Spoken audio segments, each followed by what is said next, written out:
기도합니다. 주님의 십자가와 부활을 기억하면서 기도하는 사순절 네 번째 주일입니다. 주님의 은혜를 우리가 기억하면서 산다고 하는 것은 단순히 미래를 우리가 생각하고 사는 것이 아니라 현재 내가 그 말씀으로 일어서서 믿음으로 살겠다고 하는 다짐입니다. 사순절의 모든 삶이 주 안에서 승리의 삶, 일어서는 삶, 열매가 있는 삶이 되기를 간절히 소망합니다. 지난주에 이어서 이번 주에도 꽃샘추위가 왔네요. 약간 다른 점은 지난주보다는 덜 춥다, 이런 느낌이 드는데, 아무리 추운 것도 시간 속에서 점점 약해지고, 우리는 움츠렸지만 점점 기지개를 펴고 활동력이 강화되는 시기, 3월 마지막 주가 되었습니다. 아무리 힘든 것도 다 지나갑니다. 아무리 좋은 것도 다 지나갑니다. 하나님께서는 창조 섭리를 통해서 그 모든 것들은 다 사라지게 하시고 항상 새롭게 다시 태어나게 하고 새로운 일들을 하게 만드시는 것입니다. 그것을 알고 사는 사람은 어떤 경우 어떤 상황이 와도 우리가 믿음으로 이겨내고 기도하는 삶을 살아가는데, 인간의 한계, 유한성입니다. 인간의 유한성은 늘 두려움을 느낄 수밖에 없지요. 너무나도 걱정을 했던 경상도 지역의 산불 전국으로 퍼져나가지 않을까, 지리산을 넘어서 전라도 지역에도 퍼져나가지 않을까, 저는 좀 걱정을 했습니다. 그 바람이 이쪽 서쪽으로 불어서 천안까지 오지는 않을까. 저만 그런 걱정 하신 것이 아니고 많은 분들이 걱정하셨을 텐데, 또 많은 노력을 했지만 하나님이 비를 내려주셔서 또 진압할 수 있는 계기를 마련했던 것이 지난 주간인 것 같습니다. 두려움을 많이 느꼈던 그러한 때였던 것 같아요. 인간은 끊임없이 천재지변 또한 여러 가지 사건 사고를 통해서 두려움을 느낍니다. 심지어는 이상기후를 통해서도 두려움을 느끼죠. 지진, 쓰나미가 와도 이거 마지막 때 아닌가, 이런 생각이 들기도 하고, 정치, 군사, 경제가 격동할 때는 이러다가 큰일 나겠다 하는 마음도 들 수밖에 없고, 그에 따라서 우리 인간의 마음이 더 넓어지고 온유해지면 좋을 텐데, 두려움 속에서 의심하고 두려움 속에서 이상 행동을 하다 보니까 인간성을 상실하는 비인간화, 이러한 일들이 많이 벌어지면서 우리들은 그런 느낌을 갖습니다. 이제 진짜 마지막 때가 되었다, 그런 느낌을 갖고 있는데, 이에 대해서 우리는 어떻게 반응을 하고 있나요? 아무것도 하지를 못합니다. 인간이 이렇게 연약한가, 할 수 있는 게 뭔가, 나름 한다고 했지만 결국에는 너무나도 연약한 인간의 모습을 확인할 수 있는 기회가 바로 요즘 때라고 생각이 됩니다. 그런데 우리가 성경을 보면 그러한 상황에서 하나님이 말씀을 통해서 하신 내용을 볼 필요가 있지요. 그때 하나님이 뭐라고 얘기하셨냐면요, 그런 때가 되면은 영적인 침체의 상태에 머물러 있지 말고, 땅만 보고 실족 실망 후회하지만 말고 눈을 들어 하늘을 보고 영적으로 다시 일어나서 회복되고 깨어있는 성도, 살아있는 교회가 되어라, 이러한 말씀을 이 성경은 구약성경이나 신약성경이나 여러 번 반복적으로 말씀하고 계시는 것을 우리는 기억을 해야만 되겠습니다. 성경에서 마지막 때라고 하는 이러한 단어가 여러 번 나오고 있는데요, 그 말씀의 의미를 살펴보면은 우리들은 들으면은 언뜻 보기에 마지막 때, 그러니까 시간적 의미를 생각합니다. 그때가 언제냐, 요즘에 종말론 나와도 그때 언제야, 늘 이런 생각들을 하고 있는데, 그 시간도 분명하게 있습니다. 그리고 반드시 그때가 올 것입니다. 때와 장소에 대해서는 정확하게 알 수가 없기 때문에 우리는 성경을 다시 한번 읽어보고 또 읽어보게 되면은 시간적 의미도 포함하고 있지만은 그거를 훨씬 더 뛰어넘어서 그것이 가지고 있는 징후, 그것이 가지고 있는 메시지, 이것을 통해서 하나님의 때가 가까이 왔다. 그리고 하나님의 때가 바로 지금이다 라는 것을 상징해 주는 말씀으로 마지막 때가 성경은 이제 기록되고 있는 것을 보게 됩니다. 그러니까 위기의 때, 야 이제 얼마 안 남았어 이런 것보다는 위기의 때, 마지막 때, 내가 깨어 있어야지. 내가 이러한 때에 하나님을 더 바라봐야지.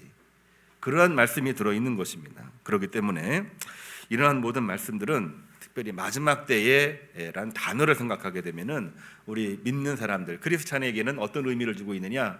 깨어 있으라. 이 말씀의 의미가 마지막 때와 거의 이퀄라이즈, 동일한 하나님의 말씀으로 나오고 있는 것입니다. 오늘 이종문 집사님이 읽은 요한계시록 3장 1절을 보게 되면은 소아시아, 그러니까 지금으로 말하면은 튀르키예입니다. 옛날 이름으로 터키. 그곳에 있는 교회 이름 중에 4대 교회라고 있는데 4대 교회를 향하여 하나님이 성령을 통하여 하신 말씀을 사도 요한이 전해주고 있는 내용입니다. 뭐라고 이야기를 했냐면요, 사회도 경제도 격동하고 있고 위기의 시대이기도 한데 교회가 또 성도들이 깨어 있어 기도하는 일에 열심으로 나가야 되는데 그러한 것을 보시면서 하나님이 하시는 말씀입니다. 어떤 내용이냐면요, 말씀을 우리가 읽었습니다마는 내가 살았다 하는 이름은 가졌으나 죽은 자로다. 살았다라고 이야기를 하고 있고 살았다는 이름은 가지고 있지만 사실은 살아있지 못하다, 죽어있다, 이러한 메시지를 전하고 있습니다. 그래서 결론적으로 뭐냐, 살아있는 교회가 되라, 깨어있는 성도가 되라, 이 메시지를 또 전하고 있는 거예요. 이렇게 살아있고 깨어있는 성도가 될 때에 그는 이기는 자가 될 것이고 이기는 자는 흰옷을 입게 될 것이고 흰옷을 입은 사람은 내가 아버지 하나님 앞에서 내가 너를 시인하리라. 뭡니까? 생명책에 기록되는 은혜를 얻게 될 것이다. 이 말씀을 사도 요한은 하나님의 성령이 하시는 말씀을 전하고 있다는 내용입니다. 다시 한번 이야기를 하면은 살아있는 것처럼 보이지나 죽어 있다.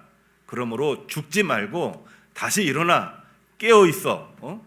교회로서, 성도로서 일어서고 승리하는 삶을 사는 것이 우리에게는 제일 중요하다. 요한계시록에 나와 있는 말씀입니다. 이사야 선지자는 이사야 30장 15절에 깨어있는 믿음이 과연 뭐냐, 깨어있는 신앙이 뭐냐, 그거에 대해서 말씀을 전하고 있는데요, 역시 하나님이 주시는 말씀을 예언하는 말씀입니다. 그러니까 이사야가 전한 설교이긴 하지만 하나님 말씀이에요.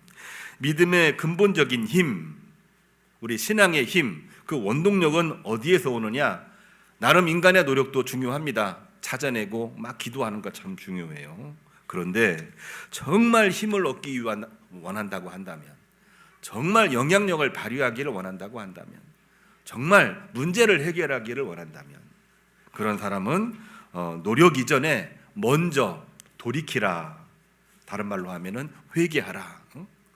회개라고 하는 것은 180도 삶의 전환입니다.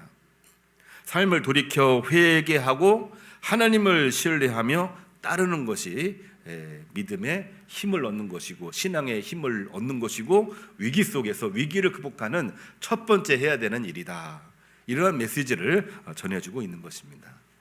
오늘 어린이부, 청소년부 설교 때에도 하나님을 의지하는 것이 뭘까요? 라고 얘기하니까 예배드리는 겁니다, 기도하는 겁니다, 찬양하는 겁니다.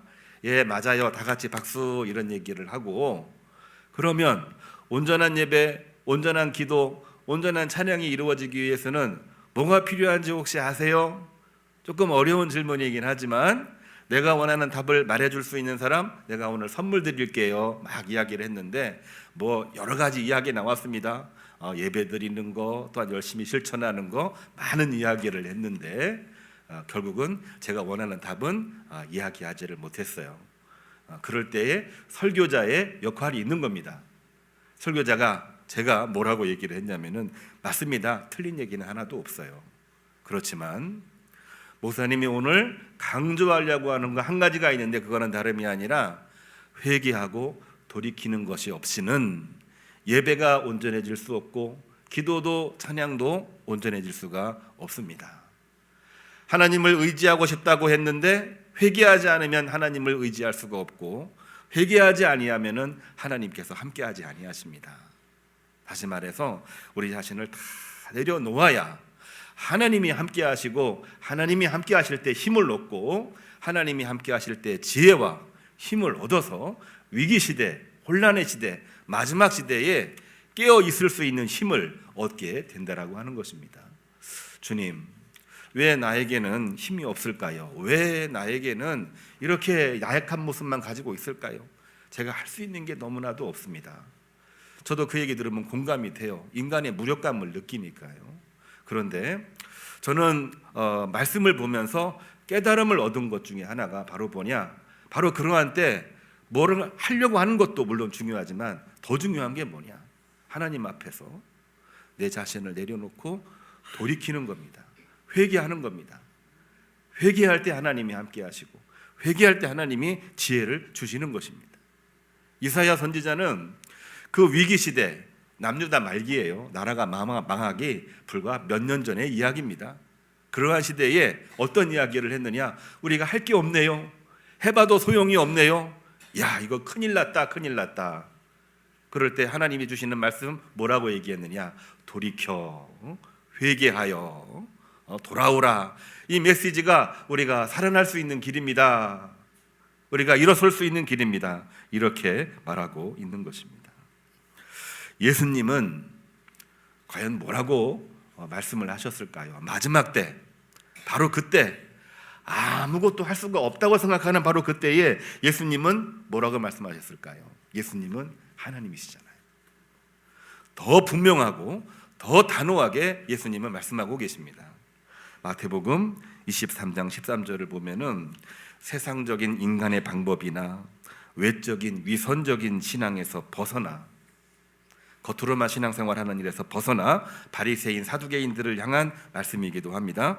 진실하고 깨끗한 믿음으로 거룩하고 정결한 성결한 믿음으로 하나님을 경외하며 불의에 대해서는 침묵지 말라.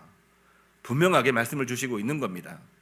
불의 얘기하면은 세상 뭔가 이렇게 이야기하고 싶은데 어디를 지지하라는 얘기가 아닙니다.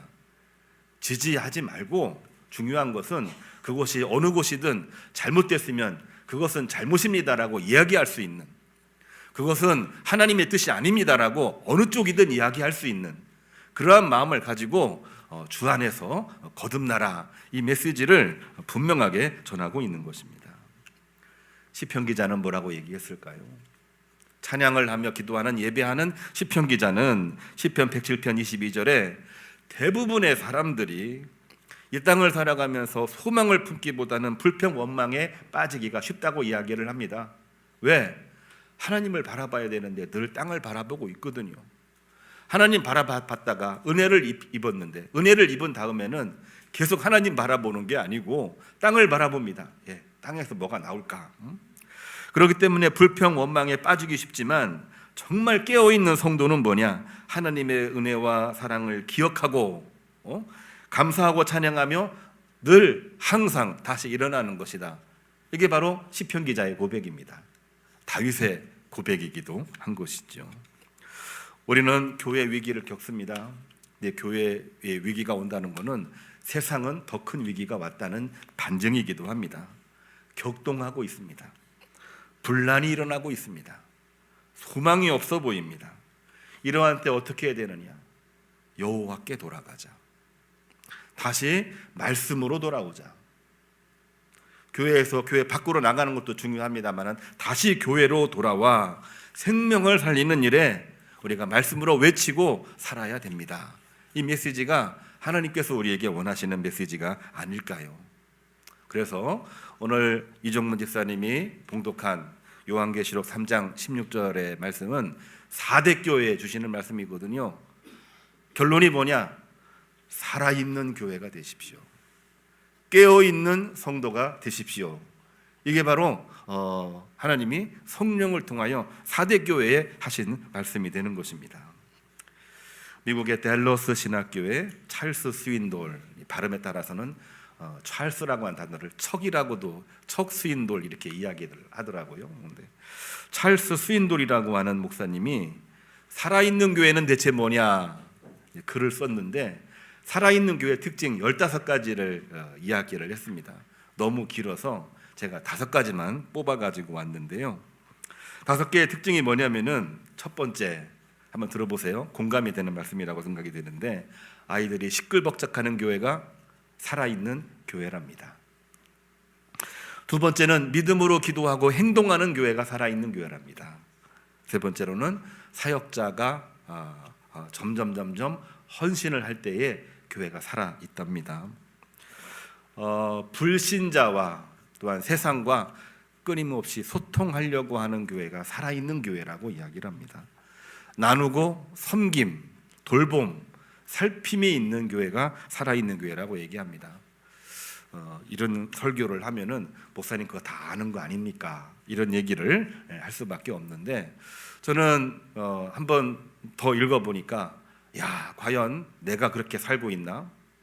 야, 과연 오늘날 우리 교회가 그 삶을 살고 있나? 라고 질문을 해보게 되면은 결코 틀린 얘기가 아닙니다. 아이들이 줄어들고 있어요. 믿음으로 기도를 하는데 행함이 많이 빠져 있습니다. 사역 헌신자가 점점 줄어들어요. 나는 못해요. 능력이 없고요. 나이도 들었고요. 난 아직 어려요. 그러니까 일관성이 없습니다. 다 안 되는 이야기만 하는 게 오늘날 모습이기도 해요.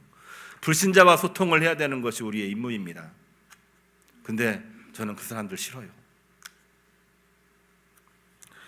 나누고 섬겨야 되는데 우리가 먼저 잘 된 다음에 나눠야죠. 지금 우리가 어떻게 나눕니까? 살아있는 교회라고 부르기에는 살아있지 못한 모습들이 너무나도 많은 것을 미국의 댈러스 신학교의 척 스윈돌, 미국에 있는 목사님입니다. 그분이 이거를 지적을 하고 있는 거예요. 미국이 못 사는 나라가 아니잖아요. 그런 나라의 목회자임에도 불구하고 죽어있는 교회와 살아있는 교회를 구분해서 이야기를 하고 있는 것입니다. 그렇습니다. 공통적인 특징을 보게 되면은 아무튼 이야기도 많고 또한 논쟁도 많고 또한 여러 가지 시끄러운 일이 있다고 하더라도 특징이 뭐냐면요, 살아있는 교회는 일단은 시끌벅적해야 됩니다. 괜히 이권 가지고 시끌벅적하는 게 아니라 하나님 말씀을 가지고 시끌벅적해야 됩니다. 말씀을 보면은 우리가 이래야 됩니다. 상황과 말씀 안에서 막 시끌벅적해야 되는 게 살아있는 교회라고 이야기를 합니다. 요즘에는 길거리에 복음 전하는 사람들이 급격하게 줄어들었습니다. 이유가 뭐냐? 복음 전하기 어려운 시대입니다. 전에도 사람들이 따르지를 않고 또 어떤 경우에는 조롱을 하기도 하고 또한 모욕을 당하기도 합니다. 그렇게 느낌이 있기 때문에 우리 전하는 오늘 장로님 기도하면서 복음 전하는 교회 되게 해주십시오, 이런 기도했는데 복음 전하기가 너무나도 꺼려지는 그러한 시대를 살고 있습니다. 그런데 복음 전하기 어려운 시대라고 느껴진다라고 한다면은 바로 그때가 어느 때냐? 바로 마지막 때입니다. 위기의 때입니다. 바로 그러한 때에 복음 전하고 주님을 선포해야 되는 바로 그때입니다. 특정한 무언가를 이야기하는 것이 아니고 특정한 가치를 이야기하는 것이 아니고 정치, 경제 또 자기 이야기를 막 어필하는 그러한 자리가 아니고 한 가지입니다. 주님을 증거하는 겁니다. 주님의 정의와 주님의 평화와 주님의 십자가 사랑을 전하는 겁니다. 아무리 위기 상황이 와도 맨 마지막 시대에 정말 사람들에게 절망으로 가득 차 있을 때에 마지막 보루가 뭡니까? 바로 주님이십니다. 마지막 소망이 뭡니까? 그거는 바로 교회라고 이야기를 했습니다. 그렇습니다. 오늘날 교회는 교회의 역할을 감당을 해야 되는 그러한 때인데, 4대 교회처럼 살아있는 이름을 가졌으나 죽은 자로다, 이러한 말씀을 듣는다고 하는 것은 오늘날 교회가 다시 깨어 일어나라고 하는 하나님의 말씀, 하나님의 명령으로 받아들이는 것이 우리가 기억해야 될 내용입니다. 저는 그 말씀을 책을 정리하면서 이렇게 정리를 했어요. 내부적으로는 말씀 읽고 기도하는 일에 열심을 해야 됩니다. 우리 교회 열심히 하고 있어요. 더 많이 열심히 해야 됩니다. 외부적으로는요, 아무리 힘들어도 다양한 봉사, 구제 활동들을 다시 재개해야 됩니다.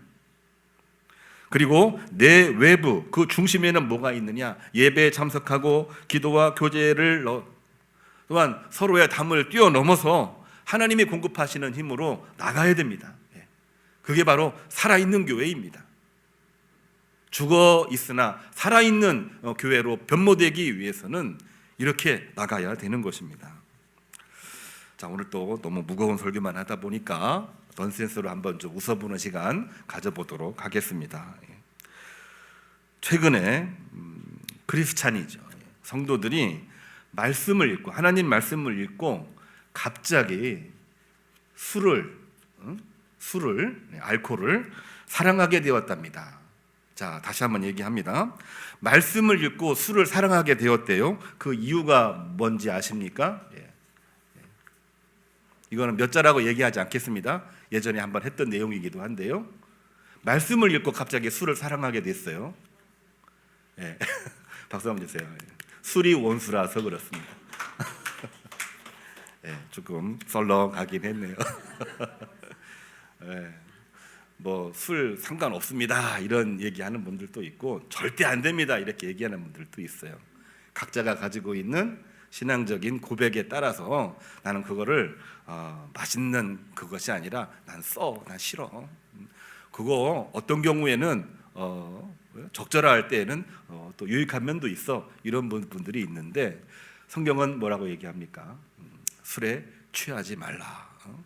술에 취해서 하나님을 잃어버리고, 술에 취해서 사람들에게 잘못하고 죄를 짓는 일이 있다면은 그거는 안 마시는 이만 못한 것입니다.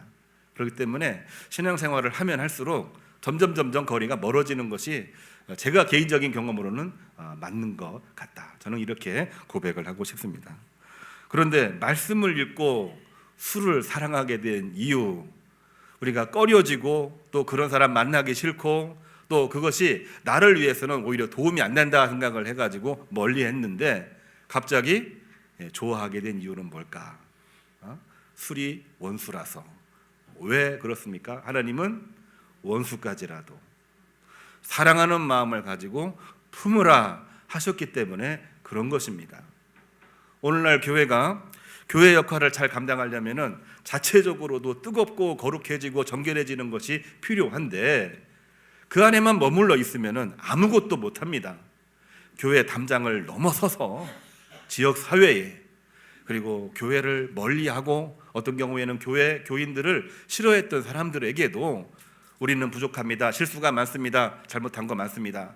그러나 주님은 우리를 성결케 하신 분이시고 우리를 살리신 분이시고 주님은 우리의 생명이십니다. 저도 주님 믿고 그렇게 살려고 합니다. 당신도 주님을 마음속에 모시고 구원도 얻고 복을 누리기를 간절히 소망합니다. 이게 부끄러운 일인가요? 이게 꺼려지는 이야기인가요? 복음 전할 때 우리가 주저하는 마음들을 많이 갖습니다. 주저하는 것은 두 가지입니다. 상대방이 싫어서, 두 번째로는 자신감이 없으니까. 두 가지 공통된 특징이 뭡니까? 우리 안에 주님이 확고하게 서 있지 않기 때문에 그런 것입니다. 어떠한 상황이 있다고 할지라도 우리는 살아있는 교회, 깨어있는 성도가 되기 위해서는 불신자를 향해서 힘차게 복음을 들고 나가야 되는 것입니다. 말씀 읽고 교제하며 하나님이 주시는 힘으로 제가 먼저 살아있는 성도가 되겠습니다, 제가 먼저 깨어있는 성도가 되겠습니다 라고 고백하며 나가는 것이 주님께서 원하시는 일입니다. 두 번째 넌센스입니다. 이번에는 과연 웃으실지 모르겠는데요, 가장 급하게 가는 교회를 네 자로 줄인다면 뭐라고 말할 수 있을까요? 가장 급하게 교회 가는 가는 교회, 그 교회 이름이 있답니다. 예? 예, 박 권사님, 응급처치였습니다. 이해가 아직 안 되시는 분도 계시나요? 응급처치, 응급으로 처치, 교회 가는 겁니다. 오늘날 많은 분들이 멀리해요. 그리고 또 사실 너무나도 많이 상황들이 그렇습니다. 그런데 우리에게 문제가 생기고 우리의 가장 깊은 곳에서 갈증을 느끼게 되면 결국은 어디로 가느냐? 하나님을 찾습니다. 그럴 때는 그동안에 이것 때문에 내가 멀리하기도 했는데 내가 너무 급할 때는 어떻게 되는 겁니까? 내가 주님을 찾아야지, 하나님이 계셔야지, 하나님 살려주십시오 하면서 가는 곳이 어느 교회입니까? 응급처치입니다. 응급처치. 우리는 그러한 때를 살고 있습니다. 왜? 마지막 때이기 때문에 그런 것입니다. 예수님은 이러한 시대에 분명하게 이야기를 합니다. 마태복음 23장에서는요, 우리의 형식적이고 위선적인 신앙에서 벗어나 하나님 앞에서 진실한 마음을 가지라. 그러면 회개할 수밖에 없습니다. 회개할 때에 하나님이 힘을 주십니다. 우리가 능력이 없는 이유는 회개가 빠져 있기 때문에 능력이 없는 겁니다. 상대방에게 영향력을 끼치지 못하는 것은 우리가 먼저 회개치 않기 때문에 너 잘났다 하고서 다가오지 않는 겁니다. 뭔가 일을 이루려고 한다면 우리는 회개하고 돌이키는 것, 예수님은 그거를 분명하고 단호하게 말씀을 하셨어요. 이사야도 똑같은 말을 합니다. 세상적인 방법이 아닌 회개하고 돌이켜 하나님을 신뢰하는 것이 가장 큰 힘이다. 하나님 나에게 힘 주십시오. 자꾸 우리 안에 뭘 채우려고 하는데 채우면 채울수록 힘을 잃어가요. 사람들이 멀어지기 시작을 하고 있고 점점 약해져요. 채우지 말고 비우라는 얘기입니다. 비워질 때 하나님의 능력이 채워진다는 얘기예요. 역사적인 이야기는 제가 빼놓겠습니다. 시편 기자도 마찬가지입니다. 하나님의 은혜를 감사하며 기쁨으로 찬양하며 나갈 때에 하나님이 힘 주십니다. 하나님이 함께 하십니다. 하나님이 함께 하시는 분은 실족치 않습니다. 하나님이 함께 하시는 분은 하나님의 지혜로 모든 문제 앞에서 일어서서 역할을 감당을 하는 것입니다. 사도 요한은 뭐라고 얘기합니까? 마지막 때, 그 어렵고 힘들고 혼란스러운 때 이것을 행하는 자가 어떤 사람이다? 흰 옷을 입은 사람이다. 그렇게 이야기를 합니다. 죄를 이야기하면 불신앙만 이야기하는 게 아닙니다. 너무 잘났다고 막 흔들고 다니는 사람도 오만이라고 하는 죄를 저지르고 있는 겁니다. 양면으로 다 있는 겁니다. 나는 이쪽이다, 나는 저쪽이다, 이게 아니고 양면으로 다 문제가 있는 겁니다. 흰 옷을 입은 자는 과연 뭡니까? 저 위에 계신 하나님 앞에 나를 내려놓고 어느 쪽이든 잘못된 것은 잘못이다, 또 그것은 잘못된 것이다, 하나님에게로 돌아와야 문제가 해결된다, 이렇게 하는 것이 정말 마지막 때 살아있는 교회, 깨어있는 성도가 되는 것입니다. 그럴 때 빛과 소금의 역할을 감당하는 것이고 바로 그것이 우리 교회의 신앙 고백이기도 합니다. 세상에 위기가 오고 교회에 위기가 왔을 때 우리 교회 모든 성도들은 처음 출발을 그렇게 했습니다. 세상에 소망 두지 말고 하나님의 꿈을 꾸고, 그래서 드림입니다. 하나님의 꿈입니다. 하나님의 꿈을 꾸고 일어서서 정말 교회다운 교회, 성도 되는 교회가 됩시다. 이러한 고백으로 우리가 달려오고 있는 것입니다. 오늘 말씀이 약간 무겁긴 했습니다만 오늘 넌센스도 기억을 하시면서 오늘 말씀 마음속에 담으시고 모든 일에서, 모든 우리 삶의 담론, 수많은 상황 속에서 믿음으로 일어서고 승리하시기를 주님의 이름으로 축복합니다. 다 같이 파송 찬양, 주님 다시 오실 때까지 부르겠습니다.